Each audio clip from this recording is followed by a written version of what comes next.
Le soleil déclinant peignait la plaine d'une lumière cuivrée. La poussière, chauffée à blanc toute la journée, tourbillonnait à chaque rafale pour venir se coller au visage tanné des éleveurs. Les hennissements nerveux se mêlaient au grognement rauque des vendeurs de bétail, tandis que l'odeur mêlée de cuir, de sueur et de mauvais whisky saturait l'air brûlant. Le dernier encan de la saison touchait à son terme. Quelques vaches encore, une mule rétive, et, à part, près d'un vieux portail de corral rouillé, une jument baille efflanquée dont les côtes saillaient comme des traverses de voies ferrées. Silas Kerrigan, 35 ans, silhouette noueuse sculptée par le vent de la prairie, s'était tenu presque toute la journée à distance, chapeau tiré bas, la mâchoire serrée comme un coffre.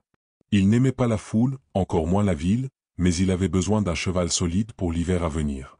Quand l'enchère s'étiola et que l'agitation retomba, il s'avança, talons de botte heurtant la terre battue dans un bruit sec. C'est alors qu'il la vit. À l'ombre du corral, une jeune fille de 19 ans à peine se tenait droite, pieds nus blanchis de poussière. Ses cheveux, emmêlés en mèches sombres, collaient à ses tempes. Sa robe, déchirée au niveau de l'ourlet, révélait des chevilles maigres et des bleus anciens. Attaché à son poignet, un bout de corde relié à la main d'un homme titubant, flasque, dont chaque pas faisait cliqueter la bouteille à moitié vide qu'il brandissait comme un trophée. Regardez-moi ça. Une muette. Et sourde en plus, je parie. Pas de parlotte, pas de caprice, ça fait la cuisine, ça récure, ça ronchonne pas. Qui en veut? Je l'ajoute à la jument, pris d'amis, braille à l'ivrogne, un rictus huileux aux lèvres. Quelques badauds éclatèrent d'un rire gras, l'un cracha un filet de tabac brun à ses pieds. Silas, dégoûté, s'apprêta à tourner les talons quand il croisa le regard de la jeune fille. Pas de supplication, pas même de peur, seulement une étrange clarté, pénétrante, un miroir du désert intérieur qu'il portait en lui. Cette franchise muette le traversa comme une balle lente.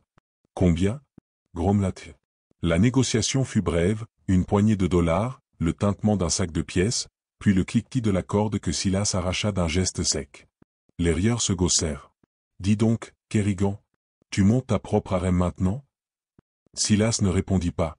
Il guida la jument hors de l'enclos, la fille suivant, légère, comme une ombre fidèle. À la carriole, elle attendit qu'il abaisse la ridelle. Sans un mot, elle se glissa dans l'angle, genoux remontés, regard posé vers l'infini des collines mauves. Avant qu'il ne grimpe sur le siège, elle effleura la manche de son manteau, simple papillon de doigts calleux. Rien qu'un souffle, mais assez pour sceller un serment tacite, confiance d'une âme à une autre.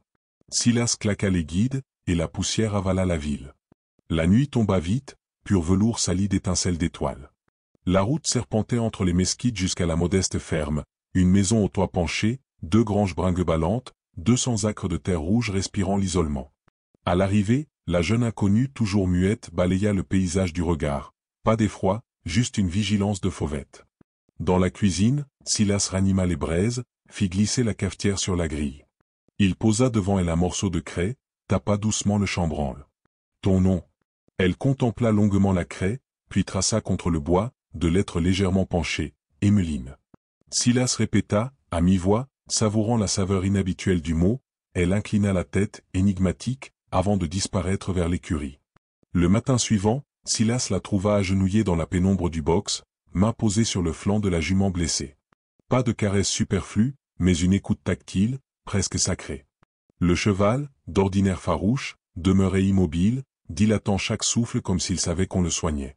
Silas, stupéfait, resta en retrait, la fille sourde comprenait les bêtes mieux que n'importe quel cow-boy. Dès lors, ils instaurèrent un balai silencieux. Emmeline balayait, entretenait le feu, triait les herbes suspendues sous l'auvent. Chaque soir, sur un bout de planche, elle écrivait des notes sibyllines, le vent porte la sécheresse, le chien boite, vérifiez la pâte, orage avant minuit. Silas les lisait, méditait, se surprenant à attendre ces messages comme d'autres attendent la prière. Un crépuscule de cuivre annonça l'orage. Silas réparait l'enclos des veaux quand Emmeline surgit, pieds nus, haletante. Ses doigts serrèrent sa manche, ses yeux imploraient sans un son. Il voulut questionner, elle pointa vers le ciel, déjà lavé de nuages d'encre. Une minute plus tard, la foudre éventra l'arbre derrière l'étable, fracas titanesque, éclats incandescents, rumeur de fin du monde. Silas, sonné, réalisa qu'elle l'avait tiré hors de la trajectoire mortelle. Comment avait-elle su? Cette nuit-là, devant la cheminée, pas de craie, pas de question. Silas sentit sous la table la présence d'une réalité qu'il ne pouvait nommer. Emmeline entendait, mais autrement dans la tension de l'air, la cadence secrète du sol, la musique cachée des vivants. Leur étrange harmonie n'échappa pas aux voisins. Murmures, ragots, peur viscérale de ce qu'on ne comprend pas. On l'accusa bientôt de maléfice, une biquette qui avortait, un vieux bœuf retrouvé raide, il fallait un coupable. À l'épicerie, on lui tourna le dos, certains crachèrent à ses pieds. Emmeline demeurait droite, mais Silas vit ses doigts blanchir sur son panier. Quand 8 voisins se présentèrent, torches éteintes brandies comme verdict, il sortit devant la porte de la grange. Sa barbe de 3 jours, ses yeux d'acier suffirent à planter le décor. Ils voulurent la chasser. Il répondit d'une voix plus tranquille que l'aube. Elle est celle qui m'entend quand je ne dis rien. Si c'est un crime, il faudra me condamner avec elle. Le silence retomba, lourd comme un couvercle. Les torchers repartirent, inutiles. Ce soir-là, Emmeline posa une tasse de cidre brûlant devant Silas, effleura sa main. Reconnaissance et promesse. La neige drapa la plaine d'un silence blanc. Emmeline recycla un vieux manteau pour coudre à Silas une cape doublée, il l'observait, émerveillé par chaque mouvement précis, par la petite ride qui naissait entre ses sourcils quand l'aiguille résistait. En retour, il lui apprit les rudiments de l'alphabet gestuel, oh, merci, cheval. Ses doigts malhabiles la faisaient sourire, un sourire rare, qui valait un lever de soleil sur la Red River. Une chute de cheval faillit lui coûter un bras. Emmeline, vidée de peur mais portée par une détermination farouche, pansement d'herbe, compresse tiède, et ce baiser léger au bord de la plaie qui fit trembler son monde. Dans la chaleur du foyer, il écrivit « Je veux entendre ton cœur si tu laisses le mien écouter ». Elle parcourut chaque mot comme on effleure une cicatrice, leva vers lui des yeux brillants, et offrit son premier vrai sourire, large, éclatant, irréversible. Peu à peu, la rumeur s'inversa. Tom Weaver vint le premier, épaules déchirées. Emmeline banda, massant doucement jusqu'à ressentir le craquement exact où l'os se remettait. Une veuve insomniaque trouva chez elle le sommeil. Un enfant disparu fut retrouvé grâce à ses paumes posées sur la terre gelée, suivant un fil invisible de traces humaines. On l'appela celle qui écoute avec le cœur. Les plus superstitieux baissaient encore la voix, mais offraient confiture et couverture.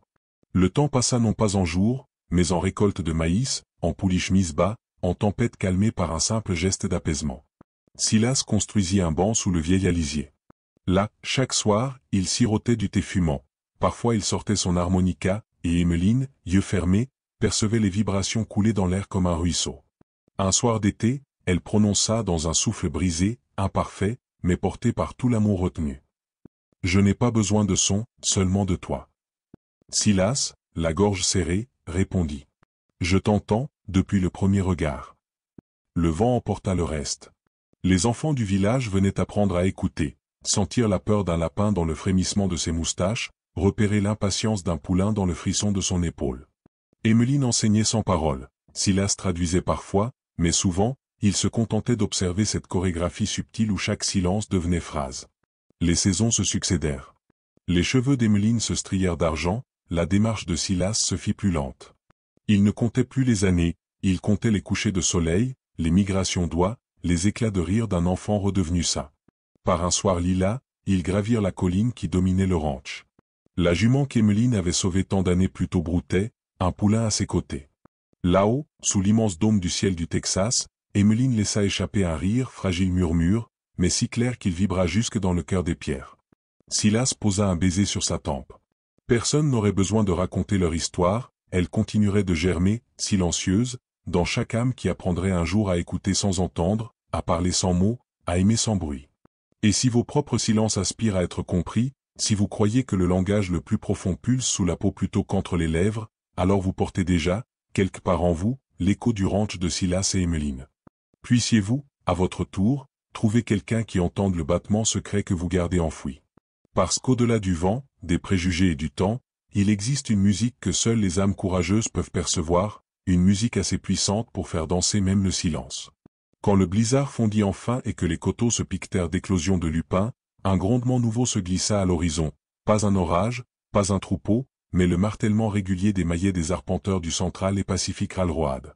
Un matin, Silas aperçut 3 silhouettes casquées de feutre, carnet sous le bras, mesurer la prairie au-delà de la barrière nord.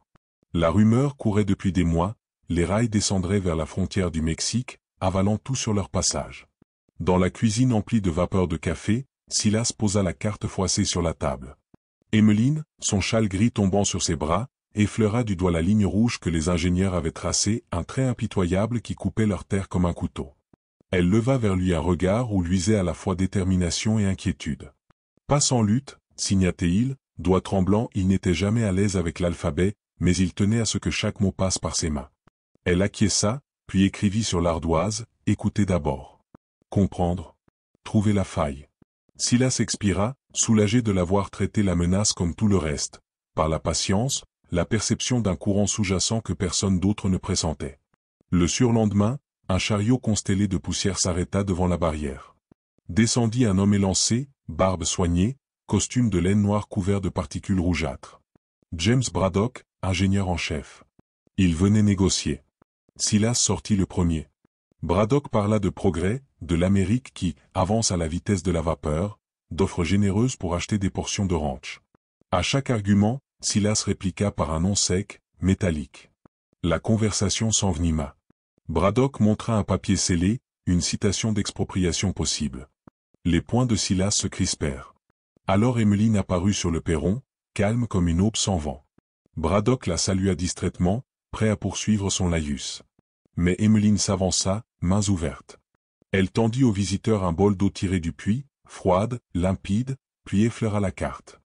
Du bout d'une craie, elle traça une légère courbe, détournant la ligne juste de quelques arpents vers un lit de rivière asséché. Braddock fronça le sourcil. « Vous suggérez une déviation ? Cela coûterait des milliers et rallongerait la voie. » Emmeline ne répondit pas. Ses paumes avaient trouvé le bois de la table pliante comme on trouve le cœur d'un cheval. Elle tapota doucement, boum boum, boum boum, le rythme profond des trains lancés à pleine vitesse. Puis elle laissa ses doigts glisser jusqu'à la zone marécageuse qu'elle épargnait. Sur le bois résonna un craquement sec, une imitation frappante de poutres cédant sous le poids. Braddock pâlit. Comprenant l'avertissement, il consulta ses notes. Les relevés topographiques évoquaient en effet un sous-sol instable. Une déviation préventive éviterait l'effondrement. Il releva les yeux, soudain moins sûr de lui. « Comment, avez-vous su » Silas esquissa un mince sourire. « Elle écoute la terre mieux que vos sismographes. » L'ingénieur ne rit pas. 3 jours plus tard, un télégramme annonça que la ligne suivrait la nouvelle courbe. Le ranch était sauvé. L'été suivant fut féroce, pas une goutte de pluie pendant 9 semaines. Les pâturages jaunirent, les puits se firent timides. Un soir, Silas trouva Emmeline adossée à la citerne, main posée sur la tôle brûlante, comme si elle prenait le pouls de la terre assoiffée. Elle écrivit « Il faut creuser plus profond, au Grand Saule ». Silas doutait, rien que du schiste, selon ses souvenirs. Mais il eut foi. Ils travaillèrent 10 jours durant, pioche après pioche, sous un vent de sable qui fouettait la peau. Le 11e matin, la terre cédait une odeur de fraîcheur oubliée. Un filet sombre jaillit, puis une veine claire. L'eau gicla en clapots argileux, un puits nouveau, un salut. Silas, éclaboussé, éclata de rire. Emmeline, les traits maculés de poussière, leva le regard vers le ciel torride et sourit. Ils burent à même la paume, un goût de vie qui coulait dans leurs veines aussi sûrement que leur amour silencieux. L'automne apporta un miracle inattendu. Dans le vacarme d'une tempête, une femme épuisée frappa à leur porte, s'est rencontré un nourrisson fiévreux. Son chariot s'était renversé, son mari gisant grièvement blessé 2 miles plus loin. Emmeline et Silas lancèrent leurs chevaux, bravant les éclairs. Ils trouvèrent l'homme, jambes broyées sous les cieux, perdant connaissance. Emmeline improvisa une attelle, Silas le hissa dans la charrette. La pluie fouettait si fort qu'elle leur coupait la respiration. À l'abri du foyer, Emmeline posa le nourrisson contre son propre cœur pour calmer ses sanglots. L'enfant cessa bientôt de trembler, comme si le battement de sa poitrine remplaçait toutes les berceuses du monde.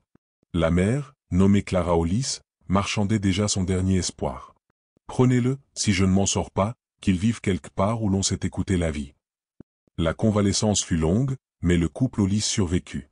Le jour du départ, Clara plaça l'enfant prénommé Thomas dans les bras d'Emmeline. « Nous reviendrons le chercher quand nous aurons une maison. Gardez-le jusqu'à là, apprenez-lui à entendre ce que personne n'écoute. » Silas observa Emmeline serrer le bébé contre elle, ses yeux humides d'une émotion nouvelle. Dans ce minuscule corps endormi, il entendait déjà les battements d'un avenir agrandi. Les saisons glissèrent, le garçonnet grandit au rythme du ranch. Il ne tarda pas à comprendre qu'Emmeline parlait avec ses mains et son regard. Silas, patient, enseigna au garçon le ferrage, la conduite du bétail. Emmeline lui apprit la liturgie des bruissements, comment deviner la venue d'une couleuvre au frisson de l'herbe, comment reconnaître la détresse d'un veau à la vibration dans l'air. Un soir d'hiver, alors que la neige piquait aux carreaux, Thomas, 6 ans, forma pour la première fois un signe maladroit, ses doigts dessinèrent l'image d'un cœur dans l'air, qu'il pointa vers Emmeline, puis vers lui-même. Elle fondit en larmes silencieuses, l'enlaça. Silas détourna le regard, le sien embué. Ce même mois, une enveloppe arriva. La famille Hollis s'était établie au Colorado, mais la tuberculose avait emporté Clara. Son époux, alité, écrivait d'une main tremblante, « Gardez mon fils. Il est là où il doit être. » Silas lut la lettre au coin du feu. Emmeline, tenant Thomas endormi, laissa couler une larme unique, pure comme le suc d'aloès. Les années suivantes virent Thomas se forger dans le silence parlant de ses tuteurs. Les rails passèrent au loin, sifflant l'aube, mais n'éteignirent jamais le chant discret du ranch. La rumeur d'Emmeline grandit, on l'appelait désormais la veilleuse du vent.